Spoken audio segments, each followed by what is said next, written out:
de notre mort. Amen. Je vous salue Marie, pleine de grâce, le Seigneur est avec vous. Vous êtes bénie entre toutes les femmes, et Jésus, le fruit de vos entrailles, est béni. Sainte Marie, Mère de Dieu, priez pour nous pauvres pécheurs, maintenant et à l'heure de notre mort. Amen. Gloire soit au Père, et au Fils, et au Saint-Esprit. Comme il était au commencement, maintenant et toujours, et dans les siècles des siècles. Amen. Ô mon Jésus, pardonnez-nous nos péchés, préservez-nous du feu de l'enfer, et conduisez au ciel toutes les âmes, surtout celles qui ont le plus besoin de votre sainte miséricorde. Ô Marie conçue sans péché, ô Marie conçue sans péché, ô Marie conçue sans péché, que par la miséricorde de Dieu, les âmes des fidèles trépassés reposent en paix. Au nom du Père et du Fils et du Saint-Esprit. Frères et sœurs bien-aimés dans le Seigneur, dont nous avons vu ce matin essayer de comprendre en partie la divine volonté le sens des prières universelles pendant la messe, et puis l'offertoire. Et nous avons compris par la messe de Padre Pio que l'offertoire, plus que jamais, était le moment où, voilà, les choses commençaient. Et c'était l'offrande de toute la personne du prêtre, l'offrande de tous les membres de l'Assemblée par le biais des oblats, et puis l'offrande de leur vie. Et Saint Padre Pio comparait ce moment justement à cette montée au calvaire de notre Seigneur, où il est dépouillé de ses vêtements. Il dit, le vêtement de notre Seigneur n'a pas été entaché, mais il a fallu qu'il laisse justement ce vêtement de côté pour monter sur la croix. Et ici, il a très clairement établi, frères et sœurs bien-aimés, ce parallélisme synthétique entre l'offertoire, le moment où le profane est dégagé du sacré, où le sacré est extrait du profane, et ce moment où le Seigneur est dépouillé de ses vêtements. Et dit donc à sa fille spirituelle, si tu veux monter sur cette colline, laisse de côté tout ce qui n'est pas en correspondance avec la croix sur laquelle tu vas être posé. En fait, dépouille-toi de tout. N'aie en ton cœur que Dieu. Ne cherche que lui. N'aie d'autres vêtements que lui. Revêt-toi du Christ. Nous qui avons été baptisés, n'est-ce pas, comme dit Saint Paul, nous sommes revêtus du Christ. Le vêtement nouveau, c'est celui que nous revêt la divine lumière. Et celle-là qui provient de ce complet et total détachement de tout ce qui n'est pas Jésus. Voilà, frères et sœurs d'amour. Et alors, quand l'offertoire est posé, on entre là dans la phase de consécration, là maintenant, de manière absolument déterminée. Le front tendu vers l'unique idéal est transformé totalement. Et nous avons dit que sur la patène, il y avait le pain et le vin, fruits de la terre et du travail des hommes, et donc fruits de leur effort, de leur sueur, de leur respiration, en quelque sorte toute leur vie. Pourquoi sont-ils sur la patène avec les oblats? Comme le pain et le vin seront transsubstantiés en corps et en sang de notre Seigneur, alors toutes les âmes qui sont sur la patène seront donc elles aussi transsubstantiées en véritable hostie vivante. Donc le but, en fait, la finalité de la messe, la voici, nous amener, comme nous allons le voir progressivement, à être ce que Jésus devient dans le pain. C'est-à-dire véritable hostie, et comme dit la prière de Padre Pio, hostie sainte, victime parfaite. Alors, le moment clé où, frères et sœurs bien-aimés, le Seigneur descend sur l'autel. Alors il descend sur l'autel, ça de manière particulièrement... C'est le moment, effectivement, de la consécration. La liturgie latine a fortement insisté sur les paroles de consécration. Là où la liturgie orientale, la liturgie de Saint Jean Chrysostome et Saint Basile, ont davantage mis l'accent sur l'épiclèse. L'épiclèse, c'est le moment où on invoque le Saint-Esprit qui descend sur les dons et puis qu'il les transforme en véritable corps sang du Christ. Alors la foule répond « Amen, Amen, Amen ». Donc, alors qu'ici, il est très clairement spécifié dans la liturgie qui est la nôtre que, bien sûr, le Saint-Esprit n'est pas absent puisqu'il y a ce double moment de l'invocation du Saint-Esprit sur la foule et sur les oblats, mais c'est quand le prêtre, justement, par le biais de l'Esprit Saint, justement, prononce les paroles de consécration. C'est pourquoi dans les missels, vous verrez, n'est-ce pas, la partie où le prêtre dit « Ceci est mon corps livré pour vous » est pratiquement en gras, en très très gros caractère. Prenez et mangez, ceci est mon corps. Donc parce que les paroles de consécration, comme les paroles sont performatives, par le biais de l'Esprit Saint, les oblats sont transformés en corps et en sang du Christ, lorsque le prêtre les prononce. Et voici que, frères et sœurs bien-aimés, en ce moment, ce qui se passe, c'est quoi? C'est que le pain que nous avions il y a quelques secondes est changé, est complètement changé. Il est devenu le corps et le vin qui était là il y a quelques secondes est devenu le véritable sang de notre très saint Seigneur. Et alors, ce qui est en train de se passer en ce moment, frères et sœurs d'amour, c'est ce que nous avons vu au début. Quand le Seigneur, à l'institution de la scène, va se recréer et il va être debout et sorti de lui-même pour se poser pleinement et parfaitement dans le pain, sans quitter ce qu'il est, et il se consomme lui-même sans mourir et devient toujours plus vivant et produisant ses vies dans les âmes. Voilà ce qui se passe à la transsubstantiation. Le terme, frères et sœurs d'amour, a été consacré par saint Thomas d'Aquin et a connu bien de péripéties. Et en marge du dernier concile, il y a eu quelques théologiens qui ont voulu que le mot transsubstantiation disparaisse et qu'on parle plutôt de transsignification ou de transfinalisation. Pourquoi? Parce que, disent-ils, la transsubstantiation avait quelque chose d'obsolète, puisque les catégories aristotéliciennes qui avaient dicté justement ce concept n'avaient plus cours aujourd'hui, puisque dans la philosophie aristotélicienne, il y a les différentes catégories de l'acte, de la puissance, de la substance et des accidents. Voici que lorsque Aristote parle de la substance d'une chose, c'est la chose au-delà de ce qu'elle est. Permettez-moi, frères et sœurs bien-aimés, de vous troubler, perturber un peu, parce que Jésus emploie beaucoup ce mot dans le livre du ciel. Vous avez déjà certainement vu, transsubstantiation, ainsi de suite. Voyez, ce n'est rien d'autre que le mot canonique, théologique, n'est-ce pas? Aujourd'hui, malgré tous les combats qu'il a subis, c'est le mot qui est resté pour désigner le fait que le pain se transforme véritablement en corps de notre Seigneur et le vin en sang de Jésus. Alors, quand Aristote parle justement il faut dire que lorsque saint Thomas d'Aquin commence sa théologie, en ce moment, il y a les traductions arabes d'Aristote. Et les traductions sont de plus en plus courantes. Et il est question, effectivement, dans un contexte intellectuel où on ne peut pas exprimer la réalité en dehors de ces cadres philosophiques, alors il fallait que la foi s'exprime aussi avec ces outils, n'est-ce pas, conceptuels, n'est-ce pas, que fournissait la philosophie aristotélicienne. On a dit donc que saint Thomas a canonisé, en fait, la philosophie d'Aristote, puisqu'il a introduit, n'est-ce pas, l'essentiel de cette conception pour décrire dans le mystère sacré, les vérités sacrées, n'est-ce pas, l'expliciter et les rendre audibles à l'intelligence.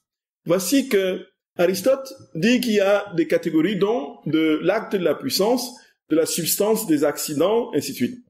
Bon, pour ce qui est de la catégorie de la substance et des accidents, voici ce qui se passe. Frères et sœurs bien-aimés, on va s'amuser un peu, essayer de comprendre ça terre à terre pour que ce soit plus accessible.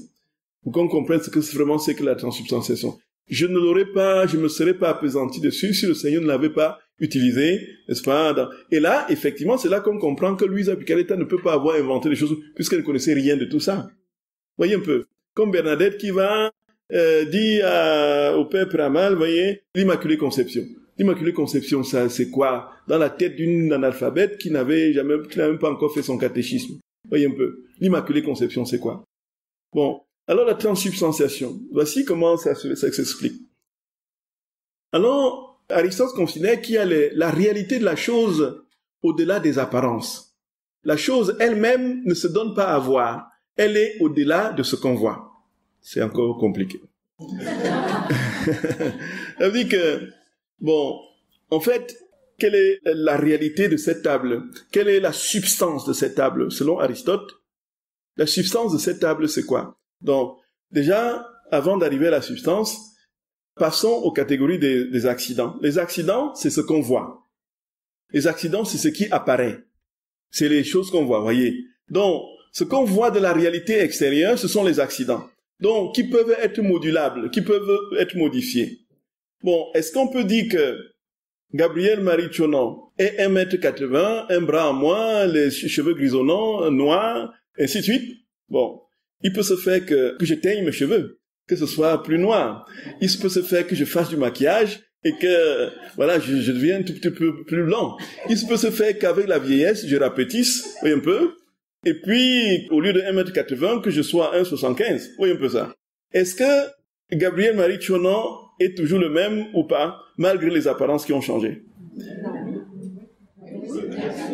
Voilà, tout à fait. Donc, pour Aristote, ce qui fait que je suis ce que je suis, c'est ce qu'il appelle substance. Donc, la substance de la table, est-ce qu'on peut dire que la substance de cette table, c'est cette planche rectangulaire posée sur deux pieds?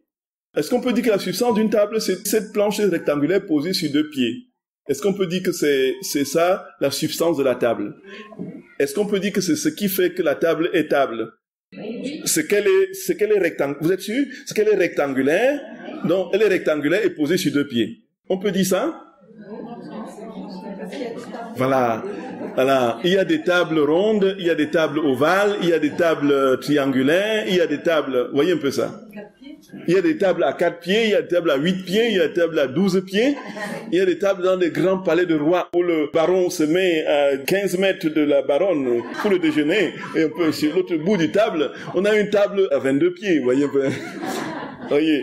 Donc, est-ce qu'on peut dire que la table égale un truc à blanc? Donc, nous voyons bien que ça, ce sont les accidents. Ce qui peut changer, ce sont les accidents. Et donc, ce qui ne change pas, c'est la substance. Voilà, c'est ça en fait. C'est ça en fait. Donc la substance est ce qui est dans les accidents, ce qui fait que la chose est ce qu'elle est, inamovible et inchangeable, qui fait que cette réalité trouve tout son sens et toute sa finalité, toute sa consistance. C'est dans la substance. La réalité de la chose, dans sa consistance et dans sa finalité, c'est la substance. Est-ce que c'est clair, frères et sœurs d'amour? Ce qui fait que ça ne change pas. Donc, le petit enfant qui grandit, le bon père Benoît, qui a grandi, il avait 2 ans, et puis qu'on voit dans son bureau, saluant le pape Jean-Paul II, voyez un peu, et puis, il grandit, il a maintenant la barbe grisonnante. Est-ce que c'est le même père Benoît? Oui. Tout à fait. Mais est-ce que les accidents sont les mêmes? Non. Voilà. Voilà. Vous avez compris? Vous avez compris, frère Sebinme? Vous n'avez pas compris? Qui n'a pas compris? Ah donc, les accidents, dans la catégorie d'Aristote, c'est les apparences. C'est les apparences. L'habit ne fait pas le moine, un peu. Vous pouvez mettre l'habit sans être moine, non? Ça, c'est l'apparence, non? Donc, le fait qu'on change, ça, ce sont les accidents, c'est les accidents. Bon. Alors, quand on parle de transsubstantiation, c'est-à-dire là, maintenant, nous sommes sur la substance, sur la chose qui fait que la chose est. Donc, ce qui fait que le pain est pain, est-ce que c'est le fait que c'est un petit truc rond de 1 cm de diamètre ou de 2 cm, ou bien un truc qu'on a, voyez. Qu'est-ce qui fait que le pain est pain? Qu'est-ce qui fait la substance du pain? Dans les accidents, les apparences du pain, il peut avoir différentes apparences du pain. C'est ça, non? Oui. Elles peuvent être rondes, tout ce qu'on veut. Bon, mais ce qui fait que le pain est pain, c'est que ça nous nourrit. C'est que c'est destiné à notre nourriture, peut-être, voyez. Voici que quand Aristote établit ces vérités, dans le contexte d'alors, la substance était effectivement ce qu'on ne voyait pas, la chose qu'on ne voit pas, en dehors de ce que c'est. Les apparences qu'il appelait les accidents, Donc ce n'est pas que, voilà, on a fait un accident, quelque chose qui vient rompre une loi logique, comme on peut l'entendre aujourd'hui. Quelque chose qui devient irrationnel. Donc je fais un accident de route, ce n'était pas prévu. Quelque chose d'imprévisible qui vient dévier, qui vient déroger à une loi naturelle établie. Ici, quand aujourd'hui on parle de substance, dans la physique actuellement, c'est la chose telle qu'on voit. Ça veut dire que la substance de cette table-ci, aujourd'hui, dans la catégorie moderne, c'est cette table avec donc rectangulaire, cette planche rectangulaire posée sur 2 pieds, avec une nappe marron. Voilà la substance, c'est ce qu'on voit. Alors, à partir de là, qu'est-ce qu'ils ont dit, ces théologiens? Ils disent que d'abord, vous voyez, la substance, ces catégories-là, c'est dépassé. Dire substance aujourd'hui, ça ne veut plus rien dire à personne. Donc, il faut changer le mot. Et puis, les accidents, les gens vont comprendre ça comment? Elle dit, substance, accident, les accidents aujourd'hui, c'est quoi? C'est quelque chose qui arrive d'imprévu dans le cours normal des choses. Un imprévu, un impondérable qui s'insinue dans le cours normal des choses. Ça, c'est les accidents aujourd'hui. C'est bien ça? Voilà. Ils disent maintenant, vous voyez que ce mot-là est dépassé complètement. Ce mot est déplacé comme... Il faut revenir, il faut trouver un autre mot. Et alors, maintenant, transsubstantiation, c'est quoi? Quand nous définissons, et quand la théologie catholique dit que le pain et le vin consacrés sont transsubstantiés, pensons tout simplement à ce passage où Jésus se crée dans l'hostie. C'est tout. Qu'est-ce qui se passe? C'est que la substance du pain qui fait que le pain est pain n'existe plus. Mais à garder les accidents. Sur l'autel du Saint-Sacrement, à moins d'un miracle particulier, le pain, ce que le prêtre va montrer, prenez et mangez, ceci est mon corps livré pour vous. Ce qu'il va montrer, ce sera toujours le bout de pain rond ou brûlé, là, un peu. Rond, ovale, de couleur blanche. Et vous n'allez pas voir Jésus debout, que le prêtre tient peut-être par le pied comme ça, pour soulever, et puis il lève ses 2 grands bras et dit, venez mes enfants, voyez un peu. Mais en fait, les accidents du pain sont restés. À moins des miracles aussi, quand vous allez communier, vous allez avoir dans votre bouche le goût du pain non levé. Donc, en fait, rien n'a changé, ni de l'odeur, ni de la couleur, ni de la forme. Mais pourtant, ce qui fait que le pain est pain, la substance du pain n'est plus, c'est désormais le corps et le sang de notre Seigneur que vous communiez. Et donc, si la consécration n'a pas eu lieu, et que vous avez la même hostie, cette hostie a gardé sa substance, la substance du pain, l'hostie non consacrée, voyez. De sorte que, quand il n'y a pas consécration, tu as le même goût que lorsqu'il y a consécration. C'est bien ça, frère Séville. On a le même goût. Donc, rien n'a changé dans les accidents, mais la substance, quand la consécration a eu lieu, a complètement changé. Et ce n'est plus le pain, tout simplement, mais c'est devenu le corps et le sang de notre Seigneur Jésus-Christ. Voyez. Et puis on parle quelqu'un m'avait raconté un sacristain comme ça, les satanistes venaient acheter les hosties pour aller profaner. Alors ils ont dit, donnez-nous l'hostie, donnez-nous l'hostie. Ils ont donné 2000 € au sacristain pour avoir une hostie. Le sacristain il a regardé les 2000 €, il dit, ça c'est quand même... Alors il a voulu ruser. Alors ce qu'il a fait, c'est qu'il est allé chercher une hostie non consacrée. Il a donné aux satanistes. Ils sont partis. Mais le lendemain, ils sont revenus. Ils ont tabassé le sacristain. Ils ont dit, tu nous prends pour qui? Et ainsi de suite, tu nous as donné un peu ça.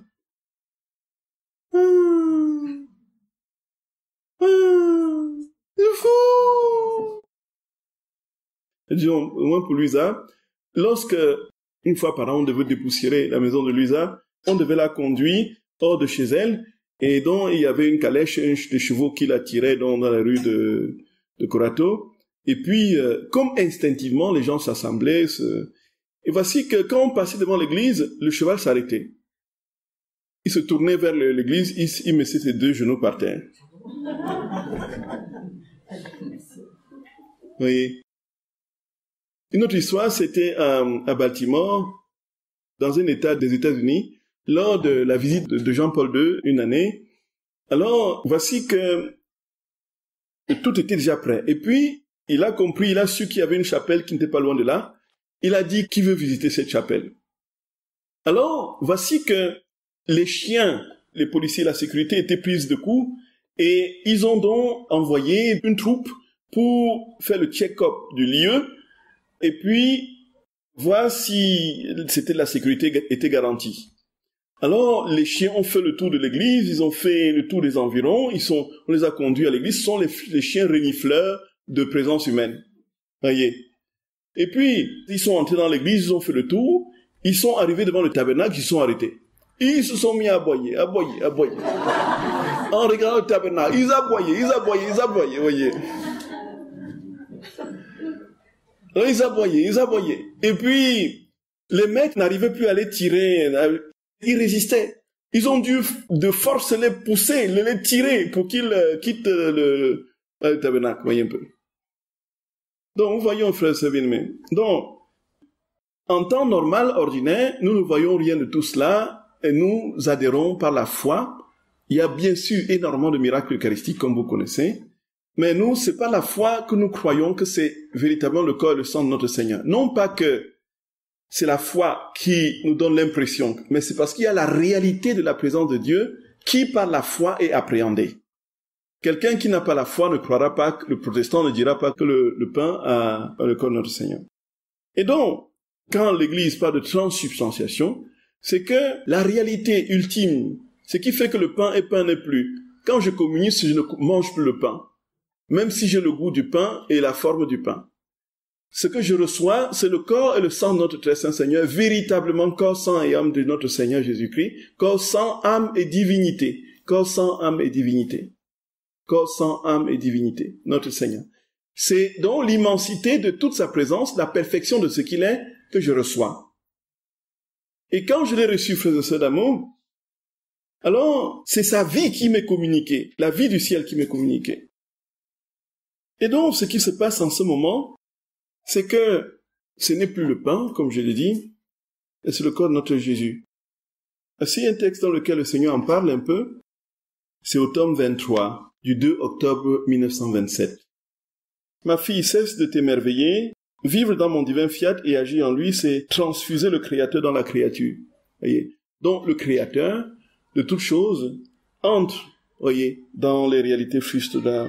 La créature se prête à son Dieu comme matériau pour le laisser opérer de grandes choses, comme pour tout le matériau de la lumière. Se prêter au divin fiat de la création pour lui permettre de former le soleil et les luttes. Donc, on envoie le prodige dans le soleil, le ciel, la mer et la terre qui furent vivifiés et animés par le fiat. Spectacle éternel et enchanteur de ce que c'est et peut faire ma volonté. Il en est de l'âme comme des accidents de l'hostie qui se prêtent. Voyez, Jésus utilise les mêmes termes théologiques consacrés. Voyez, lui, ça ne pouvait pas utiliser ça. Pour une analphabète, presque, qui a 2 ans d'école primaire. Et où est-ce qu'elle connaissait des trucs comme ça pour utiliser des termes comme ça? Vraiment, frères et sœurs d'amour, dit que ce n'est pas inspiré. C'est vraiment ce qu'on n'a pas vu, vraiment. Voyez, on envoie spectacle éternel et enchanteur de ce que c'est et peut faire ma volonté. Il en est de l'âme comme des accidents de l'hostie qui se prêtent, quoique matériels, à permettre qu'elle soit animée par ma vie sacramentelle, pourvu que soient prononcées par le prêtre les paroles même utilisées par moi dans l'institution du très saint sacrement. Nous voyons ici, frères et sœurs bien-aimés, que le prêtre, dans la personne de Jésus, prononce les paroles de l'institution du saint sacrement, et le pain et le vin se changent en corps et en sang du Christ. Et alors, là où dans l'orthodoxie, le prêtre célèbre non pas dans la personne du Christ, mais au nom de Jésus, in nomine Christi. Ces paroles, dit Jésus, étaient animées par mon fiat et contenaient la puissance créatrice. Donc quand le prêtre dit, prenez et mangez, ceci est mon corps, il est dans la personne du Christ, il reprend les mêmes paroles que Jésus a prononcées à l'institution de la scène, de l'Eucharistie, et comme ces paroles avaient un pouvoir, une puissance créatrice, son corps advient dans le pain. Voyez, frères et sœurs bien-aimés. Donc il faut que ce soit les mêmes paroles que Jésus. Bien sûr, tout à fait, exactement, tout à fait. Ce doit être les mêmes paroles. Par conséquent, le matériel de l'hostie subit, écoutons, frères et sœurs d'amour, subit, c'est Jésus qui parle, hein, à une Luisa de rien du tout. Par conséquent, le matériel de l'hostie subit la transsubstantiation de la vie divine. Donc Jésus a utilisé les mêmes termes que l'Église. Voyez? Et donc, ces fameux théologiens en marge du concile, un certain René Latourelle, Édouard Schilbex et tous les consents, ont dit que, en fait, il faut bien voir. Parce que là, maintenant, vous dites que c'est la substance ne veut plus rien dire. Ce n'est plus la même chose aujourd'hui. C'est le contraire aujourd'hui. La substance, c'est les choses qu'on voit. Donc, la substance de la table, c'est le bois, c'est la forme, ainsi de suite.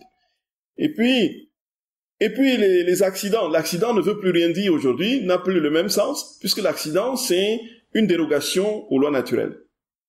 Et puis, voici que, en plus de cela, on est en train de se focaliser sur ce qui se passe au lieu de mettre l'accent sur ce pourquoi cela est fait. Donc sur le sens et sur la finalité. Donc pour qui est-ce que Jésus se donne comme corps et sang? Alors il se donne pour nous. Donc le pronobis, nous voyons un peu les relents luthériens justement de cette théologie en marge du concile. Heureusement que ça n'est pas passé. C'est-à-dire qu'il se donne pour nous. Donc il faut focaliser sur nous. Et donc, sur la finalité. Donc, il faut, au lieu d'utiliser transsubstantiation, il faut plutôt parler de transfinalisation. Est-ce qu'ils ont dit quoi? Mais Jésus, lui, emploie transsubstantiation. Oui, frère d'amour. Et puis, il dit, mais comme c'est le sens qui doit primer sur la réalité, pourquoi est-ce que la réalité est si elle n'a pas un sens? Pourquoi est-ce que vous existez s'il n'y a pas de sens à votre vie? Pourquoi cette table est fabriquée s'il n'y a pas de sens à la table? Donc, l'essentiel, c'est le sens. Voyez un peu. Quel est le sens de tout? Et donc, il faut plutôt mettre l'accent là-dessus, sur le sens et la finalité. Donc, il propose transfinalisation et puis transsignification. Heureusement que le pape Paul VI, dans son lettre encyclique de 1965, Mysterium Fidei, a battu cela en brèche. Nous voyons toutes les attaques, frères et sœurs d'amour, pour l'Eucharistie. Pour dire quoi? On veut arriver à ce niveau-là, à ce niveau conceptuel, à démonter toute la réalité de ce qui se passe dans le sacrement de l'Eucharistie. C'est énorme, c'est terrible, c'est horrible, c'est horrible. C'est horrible, ça fait trembler. Vous imaginez, frères et sœurs d'amour? Si la théologie va jusque-là pour toucher ce qu'il y a d'essentiel dans notre foi, que le corps de notre Seigneur vient, que Jésus vient en son corps, son sang, son âme et sa divinité, dans l'hostie consacrée, ce qui nous donne de communier à la vie divine, parfaite et totale et complète. Si on touche cela, c'est terminé. Et donc le dernier bastion sera justement d'attaquer cette réalité ultime qui nous reste. Vous voyez un peu? Et donc, frères et sœurs bien-aimés, on comprend bien où nous sommes, là où on va. Et Saint Paul VI dit, en fait, si cette réalité qui a un nouveau sens, s'il y a un nouveau sens et une nouvelle finalité, s'il y a un sens et une finalité, c'est bien parce qu'il y a une réalité qui est d'ordre ontologique. Sinon, ça n'aurait pas de sens. Voyez un peu. Il faut que quelque chose existe avant d'avoir un sens. C'est bien ça. Si la chose n'existe pas, le sens n'a pas lieu. Donc, on ne va pas chercher le sens de la... On ne va pas pour vouloir... On construit une table et on sait que la table servira. Il faut que la table soit là pour servir. C'est bien ça. Donc, la réalité prime, la réalité de la chose prime sur le sens et la finalité. Et c'est alors que une réalité peut avoir double sens, plusieurs sens. Vous pouvez utiliser un chapeau pour vous couvrir contre le soleil. Vous pouvez utiliser le même chapeau pour demander des piécettes au bord de la route, vous voyez un peu. Vous pouvez utiliser le même chapeau pour mettre les bulletins au cours d'un vote, vous voyez un peu ça, dans une assemblée. Vous pouvez utiliser le même chapeau pour mettre les bonbons que vous avez recueillis dans la foi, vous voyez un peu, pour vos enfants. La chose est là. Elle ne peut avoir de sens que parce qu'elle est là. Et donc, il dit, s'il y a un sens nouveau, une finalité nouvelle, c'est parce qu'il y a une réalité nouvelle qui est d'ordre ontologique. Ça veut dire que parce que Jésus est là, qu'il est là pour nous. S'il n'était pas là, il ne serait pas là pour nous. Il faut qu'il soit pour être pour nous. Vous avez compris, frères et sœurs bien-aimés? Est-ce que nous avons compris un peu? Et ce qui veut dire très clairement, frères et sœurs bien-aimés, que là, quand on arrive à ça, c'est le texte que je viens de vous lire, que Jésus lui-même a dit. C'est au tome 23, du 2 octobre 1927. C'est là donc qu'on trouve ce passage-là. Alors, il y a beaucoup d'autres passages où Jésus utilise le terme transubstantiation.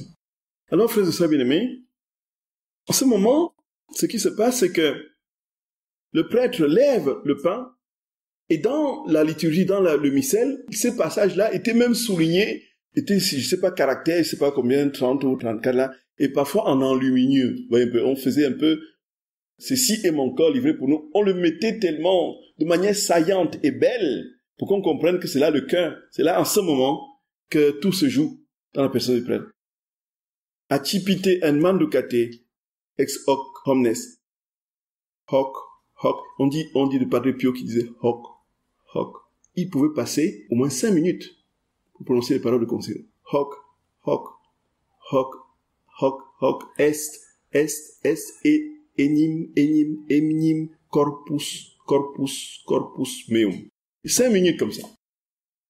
Hoc est enim corpus meum. Il prenait 5 minutes pour prononcer ces phrases. En ce moment, frères et sœurs d'amour, on comprend pourquoi Saint Jean-Marie Baptiste Vianney, le curé d'Ars, a dit, vous vous rendez compte, vous me posez la question, je vais aller commander à un Dieu et le toucher dans mes mains, et vous voulez que je ne me prépare pas? Le prêtre en ce moment tient non plus le pain, quand ces paroles sont prononcées, il tient le véritable corps, le véritable sang de notre très saint Seigneur. Mon rêve, c'est de mourir à l'autel, frères et sœurs. Mon rêve, c'est de mourir à l'autel. De tomber de l'autel comme ça. Ah. Le Seigneur m'exauce. Ah. Vous imaginez, vous mourir en tenant le bon Dieu dans vos mains. Ah. Pour fusée.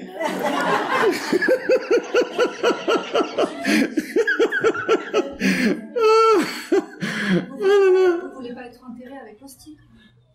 Non, l'hostie ne rentre pas dans la tombe. Non, ça c'est des détails. Pour le reste, c'est les détails. Puisque si je meurs avec l'hostie dans la main, on va chercher l'hostie et puis on va m'enterrer. Mais je serai mort avec le bon Dieu. Voyez un peu. Et puis je l'aurai... Bon. Alors que le Seigneur, frères et sœurs bien-aimés, dit, voici, en ce moment particulier, je suis à l'autel, je suis sur l'autel. Comme je suis au ciel. En mon corps, mon sang, mon âme et ma divinité. Il n'y a plus de différence entre moi qui suis au ciel et moi qui suis sur l'autel, dans le pain et dans le vin. Les bienheureux qui sont au ciel jouissent de la même béatitude que toi si tu avais communié dans les bonnes dispositions ce même ciel qui est devant toi, mon corps, mon sang, mon âme et ma divinité. C'est comme ça que je suis au ciel. Et je suis là, dans l'hostie, totalement présent, avec mon Père, avec le Saint-Esprit, puisque je ne peux pas être détaché d'eux. Donc la Trinité est dans l'hostie qui nous... Et comme là où est la Trinité, là est la Vierge Marie, là est Saint Joseph, là où sont les saints, ainsi de suite, c'est le ciel qui entre dans ton âme. Inouï! C'est pourquoi, frères et sœurs bien-aimés, nous voyons pourquoi la messe, frères et sœurs d'amour, la messe. Et quand nous recevons le corps de notre Seigneur, corps du Christ, c'est toute la Trinité, tout le ciel qui entre dans l'âme. Ah là là. Rien que ça. Pas plus, hein. Rien que ça. Et c'est pourquoi la tiédeur, frères et sœurs bien-aimés, est vraiment incompréhensible. On dit de Padre Pio, frères et sœurs d'amour, que quand il se levait à 2 heures du matin, il avait une soif tellement dévorante de monter à l'autel, qui frappait à la porte du frère, lève-toi, allons célébrer. Tellement il était dévoré d'amour pour le Seigneur. Nous les prêtres, On monte à l'autel en tenant les pas. Après avoir bien jacassé dans la sacristie. Oui, un peu. Voilà. Padre Pio, on dit saisi d'une soif tellement dévorante. Tout est une question d'amour, frères et sœurs bien-aimés. Tout est une question d'amour. Plus nous aimerons le Seigneur, plus son amour grandira en nous, plus nous serons dévorés et consumés de cet amour qui nous portera à le chercher lui. Et en le cherchant lui, nous serons portés à nous donner aux autres. Padre Pio disait que je suis dévoré, il l'écrivait au Père Agostino, je suis dévoré par l'amour de Dieu et de mes frères. Dévoré. Dévoré. Le mot est pesé. Dévoré. Dévoré. Oui, ça, frère, ça bien-aimé. Nous comprenons pourquoi, dans ce passage de l'institution que nous avons lu, le ciel est en haleine. Qu'est-ce qui se passe? Qu'est-ce que c'est? Manu. Qu'est-ce que c'est? Un Dieu qui est en train de se recréer dans le pain. Et c'est là, la frère, c'est la transsubstantiation. Et en fait, comme nous le comprendrons dans l'évolution des causeries, le but sera qu'il se recrée dans nos âmes. Il vient dans l'hostie pour pouvoir se recréer dans nos âmes. Il veut se recréer. Il veut que nos âmes soient les accidents dans lesquels il va venir, comme il vient dans les accidents du pain et du vin, il va venir établir sa substance, se recréer. C'est inouï. Ça n'a pas de nom, frères et sœurs bien-aimés. Ça n'a pas de nom. Tout ça par amour pour nous. Il est fou, notre Dieu. Il est fou, il a une grande folie. Et il est fou, il ne raisonne pas. Il n'a aucun raisonnement. Il n'y a aucune logique. C'est la folie, débordement,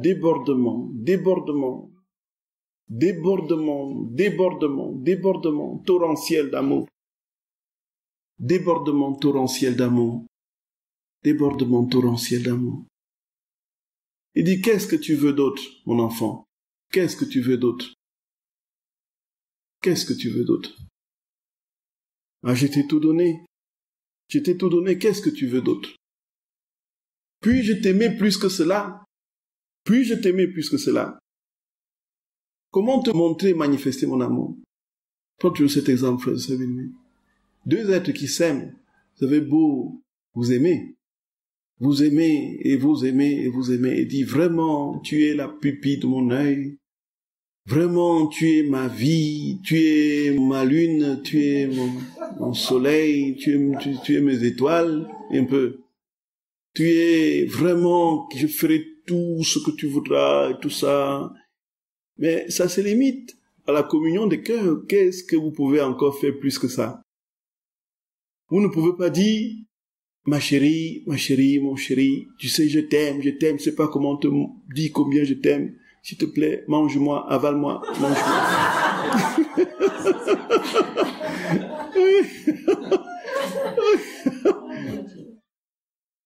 Oui, mais Jésus l'a dit pour nous, l'a fait pour nous.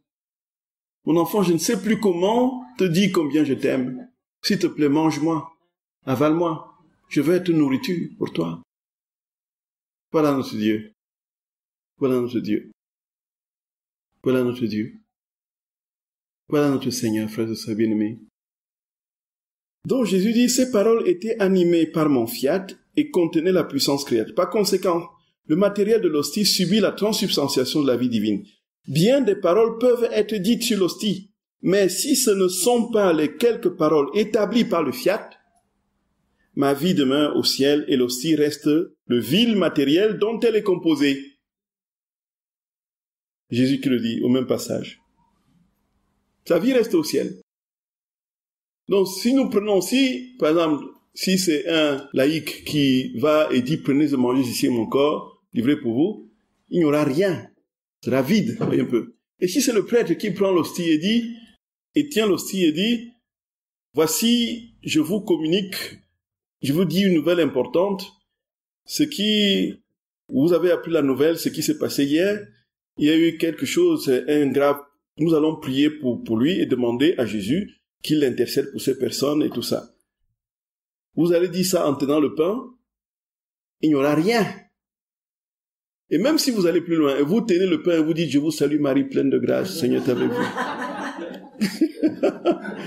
Vous êtes bénie entre toutes les femmes et Jésus, le fruit de vos entrailles, est béni. Jésus ne va pas rentrer dans le pain. Vous voyez un peu, frère Sévénoué. Prenez le pain, vous dites, aimez-vous les uns les autres comme je vous ai aimé. Ce ne sont pas les paroles que Jésus a prononcées pour que son corps rentre dans le pain. Voyez un peu. Il a prononcé la parole. Prenez et mangez, ceci est mon corps livré pour vous. Et en ce moment, puisque cette parole avait une puissance performative, alors ce pain devient devant nous le véritable corps et sang de notre très saint Seigneur Jésus-Christ. Et il est là-dedans avec tout ce qu'il est au ciel. Frères et sœurs, permettez-moi de me répéter. Il n'y a pas de différence entre Jésus au ciel et le Jésus qui est dans le pain eucharistique. Voyez. Et là, ça me revient toujours cette histoire, je ne peux pas faire autrement, ça me revient toujours.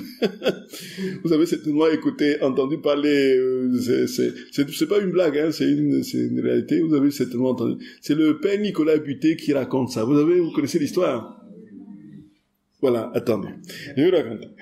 Alors, qui ne connaît pas l'histoire?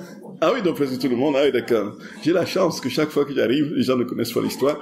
Non, vous connaissez l'histoire certainement. Et ceux qui ont déjà, je raconte ça pratiquement à toutes les retraites quand je parle de l'Eucharistie. Oui, vous connaissez l'histoire. Alors, c'est le père Nicolas Buté, c'est une histoire vraie. C'est son père spirituel qui lui, n'est-ce pas, il lui a raconté cela quand il était tout petit. Servant d'hôtel, il servait à l'hôtel, donc c'était le rite ancien. Le prêtre prenait le pain, acipite manducate os ex hoc omnes, hoc est enim corpus meum. Alors il s'agenouille, il lève l'hostie, il descend l'hostie, et puis... Alors, le curé donc de ce père spirituel du père Nicolas Buté célébrait un dimanche, et il a pris l'hostie, donc il dépose, il s'agenouille, il se relève, il ne voit plus l'hostie sur l'autel. Il commence à paniquer. Il dit, où est le bon Dieu? Où est le bon Dieu? Où est le bon Dieu? Où est le bon Dieu? Et puis, le servant d'hôtel, qui avait bien maîtrisé son catéchisme, voyez un peu, parce qu'à l'époque, n'est-ce pas, c'était des questions-réponses. On dit, où est le bon Dieu? Alors il répond, au ciel, sur terre et en tout lieu. Et puis, le prêtre dit, non, pas celui-là, l'autre.